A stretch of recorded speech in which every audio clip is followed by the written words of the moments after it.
Hi hello ನಮಸ್ಕಾರ and welcome back to my channel. Khan ಸಾರಿಂದ ತುಂಬ ಜನರ ಕತೆ ಬದಲಾಗಿದೆ. ಆದರೆ ಖಾನ್ ಸಾರ್ ಕತೆ ಬದಲಾಗಿದ್ದು ಇಬ್ಬರು ಪ್ರಾಣ ಸ್ನೇಹಿತರು ಬದ್ಧ ವೈರಿಗಳಾದಾಗ. ಇದೇನಪ್ಪ ಪ್ರಶಾಂತ್ ನೀಲ್ ಅವರು ಟ್ರೈಲರ್ ಕೊನೆಯಲ್ಲಿ ಈ ಥರ ಒಂದು ಸಸ್ಪೆನ್ಸ್ ಆಗಿರುವಂಥ ಒಂದು ಸೀನ್ನ ಈ ಥರ ಡೈಲಾಗ್ನ ತೋರಿಸಿ ತುಂಬ ಜನನ ಕನ್ಫ್ಯೂಸ್ ಮಾಡಿದ್ದಾರೆ. ತುಂಬ ಜನ ಇದು ಸಲಾರ್ ಸಿನಿಮಾವನ್ನ ಈ ಉಗ್ರಂ ಸಿನಿಮಾದ ರೀಮೇಕ್ ಅಂತಿದ್ರು. ಫಸ್ಟ್ನೇ ಟ್ರೈಲರ್ ಬಿಟ್ಟಾಗ ಕೂಡ ಅದೇ ಮಾತು ಕೂಡ ಕೇಳಿ ಬರ್ತಾಯಿತ್ತು. ಆದರೆ ಎರಡನೇ ಟ್ರೈಲರ್ ನಿನ್ನೆ ಬಿಟ್ಟಾಗ ಈ ಕೊನೆಯ ಸೀನ್ಗಳನ್ನು ಒಂದಿಷ್ಟು ದೃಶ್ಯಗಳನ್ನು ಕಂಡಾಗ ತುಂಬ ಜನರು ಕೂಡ ಇದು ಉಗ್ರಂ ಕತೆ ಅಲ್ಲ, ಉಗ್ರಂ ಕತೆ ಇದ್ದರೂ ಕೂಡ ಇದು ಒಂದು ಅಪ್ಡೇಟೆಡ್ ವರ್ಷನ್ ಕೂಡ ಅಂತ ಇರುವಂಥದ್ದು. ಬನ್ನಿ ಈ ಟೀಸರ್ ಹೇಗಿತ್ತು ಅಂತ ನೋಡ್ಕೊಂಬರೋಣ. ಹಾಗೆ ನನಗೇನು ಅನಿಸ್ತು ಅಂತ ಕೂಡ ನೋಡ್ಕೊಂಬರೋಣ. ನೀವೇನಾದರೂ ಮೊದಲ ಬಾರಿ ನಮ್ಮ ಚಾನಲ್ನ ನೋಡ್ತಾ ಇದ್ದರೆ ದಯವಿಟ್ಟು ಸಬ್ಸ್ಕ್ರೈಬ್ ಮಾಡಿಕೊಂಡು ವಿಡಿಯೋ ಒಂದು ಲೈಕ್ ಕೊಟ್ಟು ನೋಡಿ. ಹಾಗೆ ವಿಡಿಯೋ ಕೊನೆ ತನಕ ನೋಡಿದ ಮೇಲೆ ನಿಮ್ಮ ಅನಿಸಿಕೆನ ಕೆಳಗಡೆ ಕಾಮೆಂಟ್ ಬಾಕ್ಸ್ನಲ್ಲಿ ತಿಳಿಸಿ. ತುಂಬ ಜನರು ಈ ಸಲಾರ್ ಸಿನಿಮಾದ ಟ್ರೈಲರ್ ಒನ್ ನೋಡಿದಾಗ ತುಂಬ ಒಂದು ಮಿಶ್ರ ಪ್ರತಿಕ್ರಿಯೆಯನ್ನು ಪಡೆದುಕೊಂಡಿತ್ತು, ಹಾಗೆ ಹೀಗೆ ಅಂತ. ಆದರೆ ಎರಡನೇ ಟೀಸರ್ ಅಂದರೆ ನಿನ್ನೆ ಟ್ರೈಲರ್ ನೋಡಿದಾಗ ತುಂಬ ಜನಕ್ಕೆ ಒಂದು ಗೂಸ್ ಬಂಪ್ಸ್ ಬರುವಂಥ ಒಂದು ಟ್ರೈಲರ್ ಕೂಡ ಇದಾಗಿದೆ. ಆ ಟ್ರೈಲರ್ ಒನ್ನಕ್ಕಿಂತ ಎರಡನೇ ಟ್ರೈಲರ್ ಮ್ಯೂಸಿಕ್ ಕೂಡ ಮಸ್ತ್ ಆಗಿರುವಂಥದ್ದು.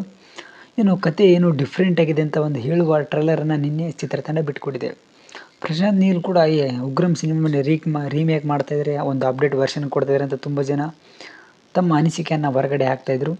ಆದರೆ ನಿನ್ನೆ ಒಂದು ಬಿಡುಗಡೆಯಾದಂಥ ಟ್ರೈಲರ್ ನೋಡಿದ ಮೇಲೆ ತುಂಬ ಜನಕ್ಕೆ ಇದು ಉಗ್ರಂ ಕತೆ ಅಲ್ಲ, ಅಥವಾ ಉಗ್ರಂ ಕತೆಯಾಗಿದ್ದರೂ ಕೂಡ ತುಂಬ ಎಲಿಮೆಂಟ್ಸ್ನ ತುಂಬ ಕಥೆಯನ್ನು ಡ್ರ್ಯಾಗ್ ಮಾಡಿಕೊಂಡು ಆ ಲೊಕೇಶನ್ ಏನಿದೆ, ಆ ಸ್ಪಾಟ್ ಆಗಿರ್ಬೋದು, ಆ ಕಲರ್ ಎಲಿಮೆಂಟ್ಸ್ ಆಗಿರ್ಬೋದು, ಒಂದೊಂದು ಸೀನ್ಗಳನ್ನು ಕ್ಯಾಪ್ಚರ್ ಮಾಡಿದ್ದಾಗಿರ್ಬೋದು, BGM ಆಗಿರ್ಬೋದು, ಇಲ್ಲ ಒಂದು ಸೆಟ್ ವರ್ಕ್ ಅಥವಾ ಕಥೆಯೇ ಫುಲ್ಲು ಬೇರೆಯಾಗಿದೆ ಅಂತ ಹೇಳ್ಬೋದು. ಹಾಗೆ ಈ ಒಂದು ಸಿನಿಮಾದಲ್ಲಿ ನಮ್ಮ ರಾಕಿಂಗ್ ಸ್ಟಾರ್ ಯಶ್ ಅವರು ಕಾಣಿಸಿರುವಂಥದ್ದು ಕೂಡ ಒಂದು ಅಚ್ಚರಿ ವಿಷಯ. ಅವರ ಬ್ಯಾಕ್ ಸೈಡ್ ಫೋಟೋ ಅಂದರೆ ಈ ಬ್ಲೇಸರ್ ಹಾಕೊಂಡು ನಿಂತಿರ್ತಾರಲ್ಲ ಒಂದು ದೊಡ್ಡ ಅರಮನೆ ಒಳಗೆ, ಹಿಂದ್ಗಡೆ ಬ್ಯಾಕ್ ಸೈಡ್ ಫೋಟೋ ನೋಡಿದ್ಮೇಲೆ ತುಂಬ ಜನರು ಇವರು ರಾಕಿಂಗ್ ಸ್ಟಾರ್ ಯಶ್ ಅಂತ ತುಂಬ ಜನ ಅಂತ ಇದ್ದಾರೆ. ಆ ಟ್ರೈಲರ್ ನೋಡುವಾಗ ಒಂದು ಸಣ್ಣ ಜಲಕ್ನಲ್ಲಿ ತೋರಿಸ್ತಾರೆ ಆ ಪರ್ಸಿಯನ್ ಸುಲ್ತಾನ್ ಅಂತ. ಆಗ ರಾಕಿಂಗ್ ಸ್ಟಾರ್ ಯಶ್ ಅವರು ನಿಂತಿರುವಂಥ ಒಂದು ಹಿಂದ್ಗಡೆ ಅಂತ ಒಂದು ಫೋಟೋ ಕಾಣ್ತಿರುವಂಥದ್ದು. ಆ ಫೋಟೋದಲ್ಲಿ ನಿಂತಿರುವಂಥ ದೃಶ್ಯ ನೋಡಿದಾಗ ಇದು ರಾಕಿಂಗ್ ಸ್ಟಾರ್ ಯಶ್ ಅವರೇ ಅಂತ ಕಾಣಿಸಿರುವಂಥದ್ದು ನಮಗೆ ಕಾಣ್ತಿರುವಂಥದ್ದು. ಇದು ರಾಕಿಂಗ್ ಸ್ಟಾರ್ ಯಶ್ ಆಗಿದ್ದರಂತರೂ ಈ ಸಿನಿಮಾ ತುಂಬ ಒಂದು ದೊಡ್ಡ ಮಟ್ಟದಲ್ಲಿ ಹಿಟ್ ಆಗುತ್ತೆ ಅಂತ ಹೇಳ್ಬೋದು. ತುಂಬ ಜನ ಕೂಡ ಈ ಸಿನಿಮಾದಲ್ಲಿ ರಾಕಿಂಗ್ ಸ್ಟಾರ್ ಯಶ್ ಇರ್ತಾರೆ ಅಂತ ಈಗ ಕಳೆದ 1.5 ವರ್ಷದಿಂದ ಮಾತು ಕೇಳಿ ಬರ್ತಾಯಿತ್ತು. ಇಲ್ಲ ಇಲ್ಲಿ ತನಕ ಚಿತ್ರತಂಡ ಆಗಿರ್ಬೋದು, ಇಲ್ಲ ನಟ ಯಶ್ ಆಗಿರ್ಬೋದು, ಹಾಗೆ ಪ್ರಶಾಂತ್ ನೀಲ್ ಅವರು ಯಾರಿಗೂ ಕೂಡ ಈ ಸಿಳುವನ್ನು ಬಿಟ್ಟುಕೊಟ್ಟಿದ್ದಿಲ್ಲ. ಇನ್ನು ಟ್ರೈಲರ್ ಬಿಡುಗಡೆ ಆದರೂ ಕೂಡ ಯಶ್ ಅವರು ಈ ಬಗ್ಗೆ ಯಾವುದೊಂದು ಪ್ರತಿಕ್ರಿಯೆಯನ್ನು ಕೊಟ್ಟಿಲ್ಲ. ಆದರೆ ನಾವು ಅಂದ್ಕೊಳ್ಳೋ ಥರ ಏನಾಗಿದೆ ಅಂದರೆ ಈ ರಾಕಿಂಗ್ ಸ್ಟಾರ್ ಯಶ್ ಅವರು ಮತ್ತು ಈ ಪ್ರಶಾಂತ್ ನೀಲ್ ಅವರು, ಹಾಗೆ ಪ್ರಭಾಸ್ ಅವರು ಹಾಗೂ ಎಲ್ಲ ಚಿತ್ರತಂಡ ಸೇರಿಕೊಂಡು ನಮ್ಮ ಕನ್ನಡಿಗರಿಗೆ, ಅದು ಇಂಡಿಯಾಕ್ಕೆ ಫುಲ್ ಒಂದು ಬಿಗ್ ಸರ್ಪ್ರೈಸ್, ಒಂದು ಬಿಗ್ ಒಂದು ಅಪ್ಡೇಟನ್ನು ಕೊಡುವ ಸಲುವಾಗಿ ಯಶ್ ಅವರನ್ನು ಈ ಸಿನಿಮಾದಲ್ಲಿ ರಿವಾಲ್ವ್ ಮಾಡಿಲ್ಲ ಅಂತ ಅಂದ್ಕೊಳ್ತೀನಿ. ಸಿನಿಮಾ ರಿಲೀಸ್ ಆದಾಗ ಗೊತ್ತಾಗುವಂಥದ್ದು ಯಶ್ ಅವರು ಇದ್ದಾರೆ ಇಲ್ಲವ ಅಂತ. ಒಂದು ವೇಳೆ ಯಶ್ ಅವರು ಇದ್ದರೆ ಅಂದರೆ ಸಿನಿಮಾ ಒಂದು ದೊಡ್ಡ ಮಟ್ಟದಲ್ಲಿ ಹಿಟ್ ಪಡೆದುಕೊಳ್ತೀವಿ. ಬೇರೆ ಬೇರೆ ಭಾಷೆಗೆ ಯಾವ ಸಿನಿಮಾಗಳು ಕೂಡ ಆ ಚಿತ್ರತಂಡಕ್ಕೆ ಬರಬೇಕಾದ್ರೆ ಒಂದು ಭಯ ಇಟ್ಕೊಂಡು ಬರುವಂತಾಗುತ್ತೆ. ಆದರೆ ರಾಕಿಂಗ್ ಸ್ಟಾರ್ ಯಶ್ ಅವರು ಇದ್ದರೆ ಮಾತ್ರ.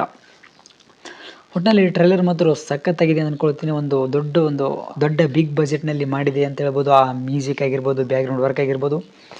ಇನ್ನು ಸಿನಿಮಾ ವಿಚಾರಕ್ಕೆ ಬರೋದಾದರೆ ಒಂದು ಕಾನ್ಪೂರ್ ಅಂತ ಒಂದು ಸಾಮ್ರಾಜ್ಯ ಇರ್ತಲ್ಲ, ಅದನ್ನು ಇದನ್ನು ವಶಪಡಿಸ್ಕೊಳ್ಳೋಕ್ಕಂತ ಸುಮಾರು ಜನ ಸುತ್ತಮುತ್ತಿನ ಒಂದಿಷ್ಟು ಜನರು ಆಕ್ರಮಿಸಿಕೊಳ್ಳೋಕ್ಕೆ ಬರುತ್ತಿರುವಂಥದ್ದು. ಅದರಲ್ಲಿ ಪರ್ಷಿಯನ್ ದೊರೆ ಅಂತ ಕೂಡ ತೋರಿಸ್ತಾರೆ.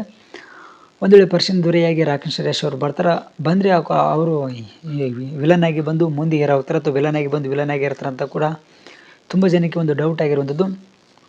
ಹಾಗೆ ಟ್ರೈಲರ್ ಕೊನೆಯಲ್ಲಿ ಒಂದು ವಿಚಿತ್ರವಾದ ಒಂದು ದೃಶ್ಯನ ತೋರಿಸಿರುವಂಥದ್ದು ಪ್ರಶಾಂತ್ ನೀಲ್ ಅವರು.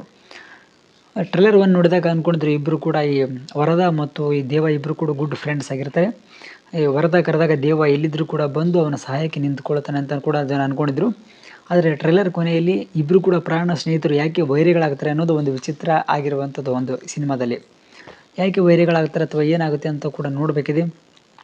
ಹಾಗೆ ನಮ್ಮ ಕನ್ನಡದ ಹೆಮ್ಮೆಯ ನಟ, ಉತ್ತರ ಕನ್ನಡದ ಪ್ರತಿಭಾವಂತ ನಟ ನವೀನ್ ಶಂಕರ್ ಅವರು ಕೂಡ ಈ ಸಿನಿಮಾದಲ್ಲಿ ವಿಲನ್ ಲಪ್ನಲ್ಲಿ ಕಾಣಿಸಿರುವಂಥದ್ದು. ಇದು ಕೂಡ ಒಂದು ಒಳ್ಳೆಯ ಒಂದು ಹೊಸ ಅವತಾರನ ತಾಳ್ತಾರೆ ಅಂತ ಹೇಳ್ಬೋದು ದೊಡ್ಡ ಸಿನಿಮಾದಲ್ಲಿ ನವೀನ್ ಶಂಕರ್ ಅವರು. ಮತ್ತು ಈ ಶ್ರುತಿ ಹಾಸನ್ ಕೂಡ ಈ ಸಿನಿಮಾದಲ್ಲಿ ಕಾಣಿಸಿರುವಂಥದ್ದು. ಅದು ಒಂದು 5-6 ಸೆಕೆಂಡ್ನಲ್ಲಿ ರಫ್ ಅಂತ ಹೋಗ್ತಾರೆ. ವೇಟ್ ಅಂತ ಹೇಳಿ ನಾವು ಕುಡಿಯೋದಕ್ಕೆ ಡ್ರಿಂಕ್ ಇದೆ ಅಂತ ಕೇಳಿ ಇಷ್ಟೇ ಹೋಗ್ತಾರೆ. ಯಾವುದೇ ಒಂದು ಐಟಮ್ಸ್ ಆಗಿರ್ಬೋದು ಅಥವಾ ಒಂದು ಲವ್ ಸ್ಟೋರಿ ಕೂಡ ಏನೂ ಇಲ್ಲಿ ಈ ಸಿನಿಮಾದಲ್ಲಿ ಕಾಣಿಸಲ್ಲ ಅಂತ ಅಂದ್ಕೊಳ್ತೀನಿ. ಒಟ್ಟಿನಲ್ಲಿ ಸಿನಿಮಾ ಅಂದರೂ ಸಖತ್ತಾಗಿರುತ್ತೆ ಅಂತ ಅನ್ಬೋದು. ಈಗ ಈ ಟ್ರೈಲರ್ ನೋಡಿದ ಮೇಲೆ ತುಂಬ ಜನರ ಒಂದು ಏನಿದೆ ಅವರ ತಲೆಯಲ್ಲಿರುವಂಥ ಚಿಂತನೆ ಮತ್ತು ಅವರ ತಲೆಯಲ್ಲಿರುವಂಥ ಒಂದು ಯೋಚನೆ ಬದಲಾಗಿದೆ ಅಂತ ಅಂದ್ಕೊಳ್ತೀನಿ. ನಿನ್ನೆ ಬಿಟ್ಟಂಥ ಟ್ರೈಲರ್ನಲ್ಲಿ ತುಂಬ ಸಾಕಷ್ಟು ವಿಚಾರಗಳನ್ನು ಹೇಳುವ ನಿಟ್ಟಿನಲ್ಲಿ ಟ್ರೈಲರ್ನಲ್ಲಿ ವಿಶಿಷ್ಟ ಅಂಶಗಳನ್ನು ತೋರಿಸಿದ್ದಾರೆ. ಸಿನಿಮಾ ನೋಡಿದ ಮೇಲೆ ಇವೆಲ್ಲ ಸಾಕಷ್ಟು ಪ್ರಶ್ನೆಗಳಿರುವಂಥದ್ದು ಸಾಮಾನ್ಯ ಜನರಿಗೆ. ಎಲ್ಲ ಪ್ರಶ್ನೆಗಳು ಕೂಡ ಸಿನಿಮಾ 22ಕ್ಕೆ ಉತ್ತರ ಕೊಡುತ್ತೆ ಅಂತ ಹೇಳ್ತೀನಿ. ಈ ಟ್ರೈಲರ್ ನನಗೇನು ಅನಿಸುತ್ತೆ ಅಂತ ಕೂಡ ಹೇಳುವಂಥದ್ದು ಸಣ್ಣ ಪ್ರಯತ್ನ ಮಾಡಿದ್ದೀನಿ. ನೀವೇನಾದರೂ ಮೊದಲ ಬಾರಿ ನಮ್ಮ ಚಾನಲ್ನ ನೋಡಿದರೆ ದಯವಿಟ್ಟು ಸಬ್ಸ್ಕ್ರೈಬ್ ಮಾಡ್ಕೊಂಡು ಸಪೋರ್ಟ್ ಮಾಡಿ. ಹಾಗೆ ಏನೇ ತಪ್ಪುಗಳಾಗಿದ್ದರೂ ಕೂಡ ಅಥವಾ ಏನೇ ಒಂದು ಮಾತನಾಡುವಂಥ ಒಂದು ಸ್ಪೀಡ್ನಲ್ಲಿ ಮಿಸ್ಟೇಕ್ ಆಗಿದ್ದರೂ ಕೂಡ ನನ್ನನ್ನು ಕ್ಷಮಿಸಿ. ಹಾಗೆ ಕೆಳಗಡೆ ಕಾಮೆಂಟ್ನಲ್ಲಿ ತಿಳಿಸಿ ಯಾವ ರೀತಿ ನಾನು ತಿದ್ದುಕೊಳ್ಳುವಂಥ ಪ್ರಯತ್ನ ಮಾಡ್ತೀನಿ ಅಂತ ಮುಂದಿನ ವಿಡಿಯೋದಲ್ಲಿ ನೋಡೋಣ. ಹಾಗೆ ನಮ್ಮ ಚಾನಲ್ನ ಸಬ್ಸ್ಕ್ರೈಬ್ ಮಾಡಿಕೊಂಡು ಸಪೋರ್ಟ್ ಮಾಡಿ. ನಮಸ್ಕಾರ.